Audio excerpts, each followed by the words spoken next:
So this is on taking second derivatives, so it's absolutely nothing new. You're just going to be doing what we've been doing, but you're going to do 2 rounds of it. Just to point out some notation, you can see first derivative, first derivative, first derivative. And now for second derivative, you see the y double prime, f double prime of x. This is the one you're probably going to see the most, d squared y over dxy. So dy dx just means take the first derivative, but when you see the squares on there, it means just take the second derivative. Okay, so number 1, take the second derivative. All right, here we go. So I'm going to go dy dx equals, this is just a power rule, so I'm going to pull the 5/9 down. That's 40 over 9. And then subtract 1 from my power, so I'm going to minus 9 over 9, and that would be a negative 4/9. So there you go, there's your first derivative, and you couldn't give me this answer because you have a negative power, but I'm getting ready to take the second derivative, so I'm going to leave it as is because it's set up to do the power rule again.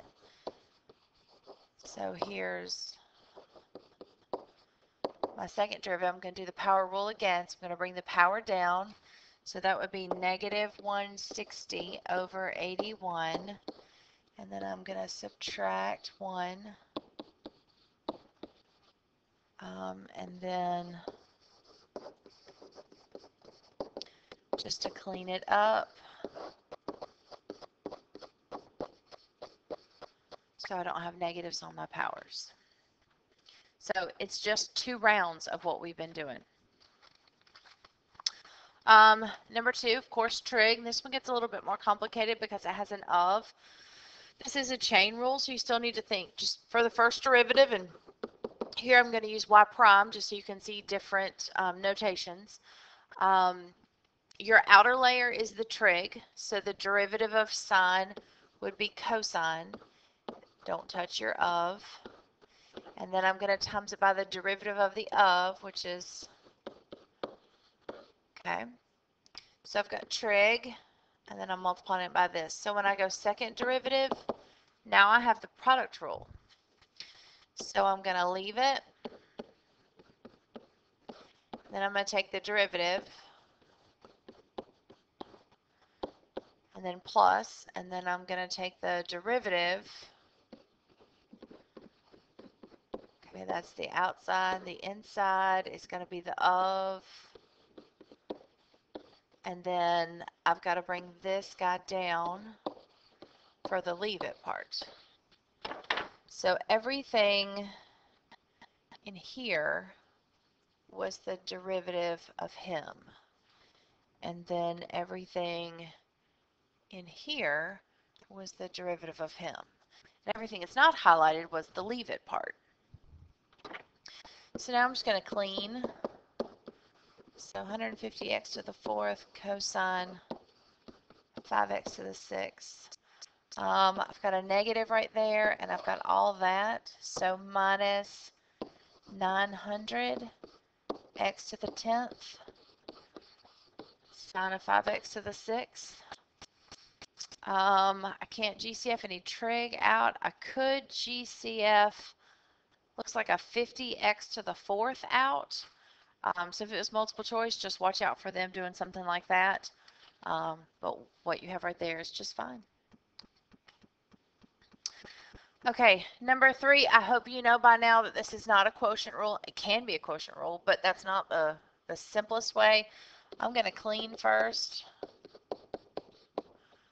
and that would be 3x to the negative 1. So now I'm going to go derivative, so that would be a 0, and this would be a plus 3x to the negative 2. And then the second derivative, the 5 is going to go to 0.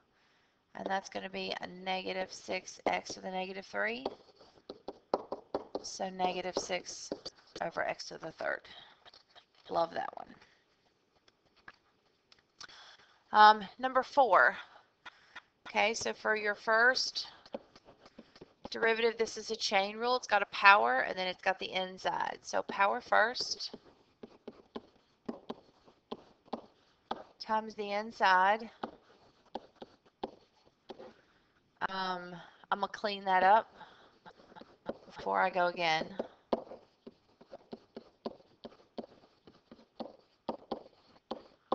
Okay. So now when I go again,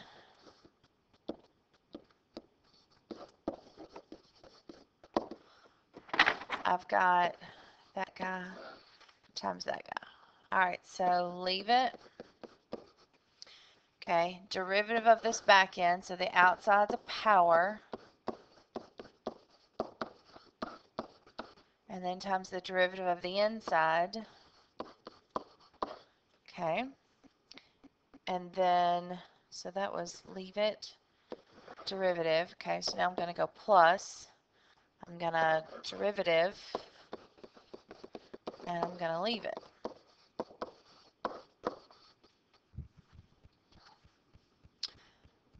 This they're going to probably clean up. And I know it's kind of hard to see because it's not all side by side. But you have this term and then plus this term. If I clean up the first term,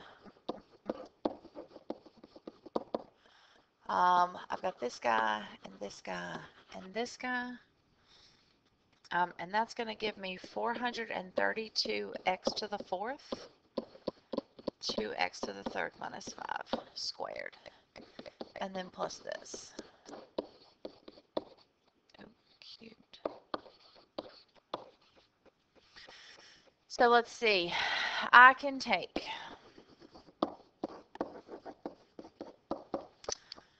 a 48. I can take an x. So that's out of those. And I can take a 2x cubed minus 5. I can take 2 of them. So that's what I'm taking out. Now when I take that out of this first island, I have a 9x cubed left. And that's it. And when I take the stuff out front out of this island, all I have left is one of those. And since there's only one of them, I don't need parentheses because there's nothing over there.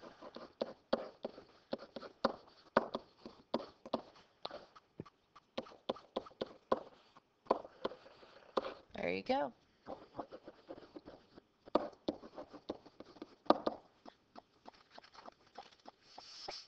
Okay. Let's see, log. This is dov over of times ln of the base. That's going to be an e, so he's going to be gone. So y prime equals dov over of times ln of e, which is 1. I'm going to clean this up before I go again. I'm going to write him as 5x to the negative 1. So I can use power rule instead of having to go quotient. There you go.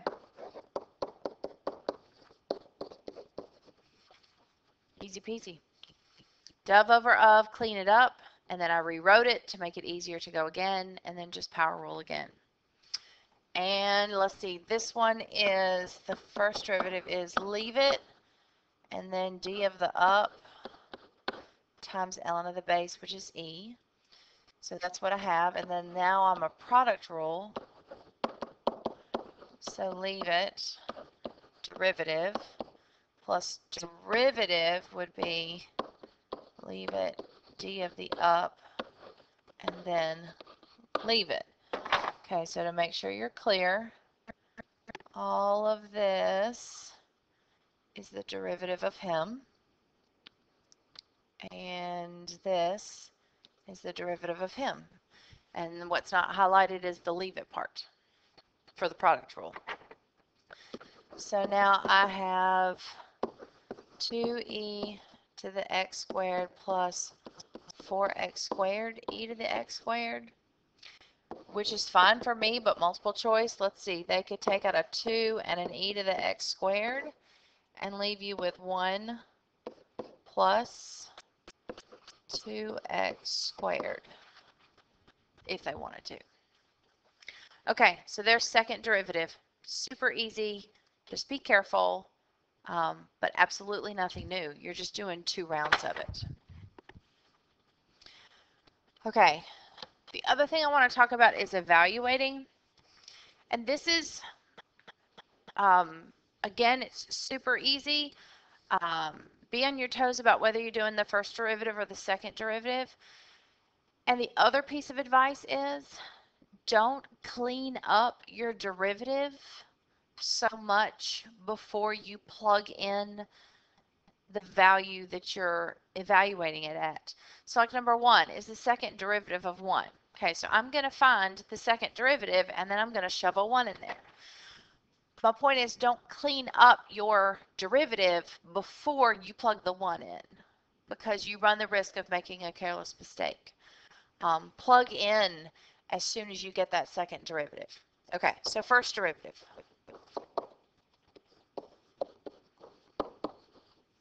Okay, second derivative, because again, second derivative. Okay, and now I want the second derivative at 1, so I literally just plug a 1 in, and I get 24. Okay. The next one, first derivative, and it's at 0. So first derivative, and this is product, so leave it. And then, let's see, that would be cosine, and then times the derivative of the of, little chain rule, plus, okay, now with the derivative of this, d of the up, and then leave it. Okay, so here's what I'm saying. Don't spin your wheels cleaning this up. Go ahead and plug a 0 in for your x's. So if I want f prime of 0, I'm going e to the 2 times 0, that would be to the 0. Cosine of 3 times 0, which is 0, times 3, plus e to the 0 times 2, times sine 3 times 0 is 0. Okay, I hope you see what I mean by not cleaning up this step before you plug in the 0. Just go ahead and do that. Anything to the 0 power is 1. Cosine of 0 is 1 times 3 plus e to the 0 is 1 times 2. Sine of 0 is 0. Well, that 0 is going to wipe him out, and that's going to give me a 3. So f prime of 0 is 3. All right, now remember what this means. Whatever that crazy graph looks like, the derivative at 0 is 3, which means the slope of the tangent line at 0 is 3 of whatever that graph looks like. Okay, number 3. We're doing first derivative, and we're evaluating it pi over 2. So I've got a power rule. Ooh, I got lots of layers on this one. I got a power rule. Okay, and then inside here, okay, he's going to go to 0. Then this has 3 layers. It has a power, it has the square, that's a power. Then it has the trig, and then it has the of. So I'm going to do the power first. To the 1, and then I'm going to do my trig, and then I'm going to do my of. And I'm going to take it just like that, and I'm going to shove in a pi over 2. All right, 3 times pi over 2 is going to be 3 pi over 2. Watch your parentheses and your powers.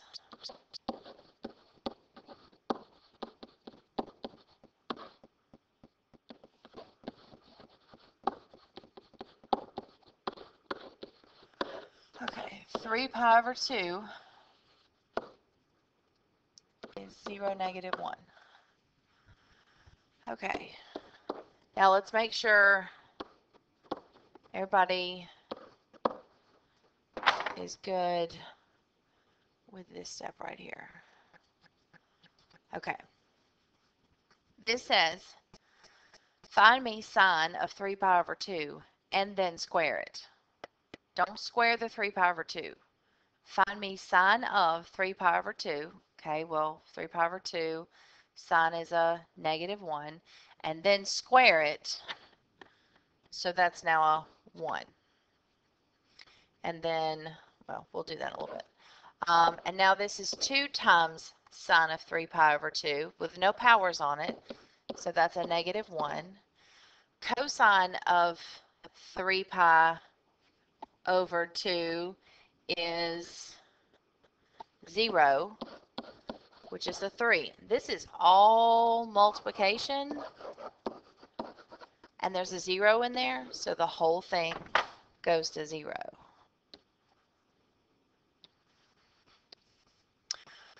Okay, number 4, I want the second derivative evaluated at 4. To get ready to do that, I'm going to rewrite that. So first derivative is just power rule.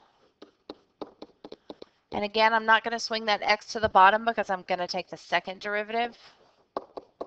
So I'm going to do the power rule.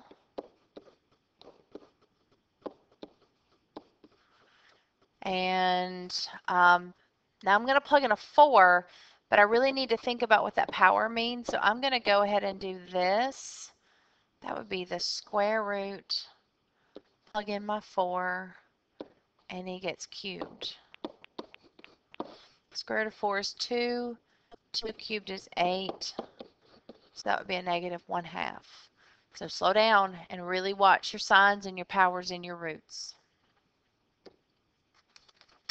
Number 5, I want the second derivative. This is an ln. And the natural log of the base is just going to be a 1, so I can forget about that part. Okay, dov over of. And then I'm going to reduce that. And then I'm going to rewrite it so I can go again.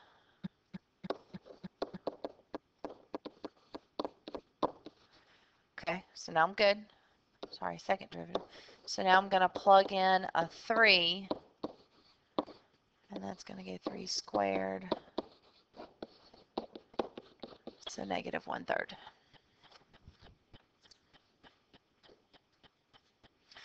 Okay, all right.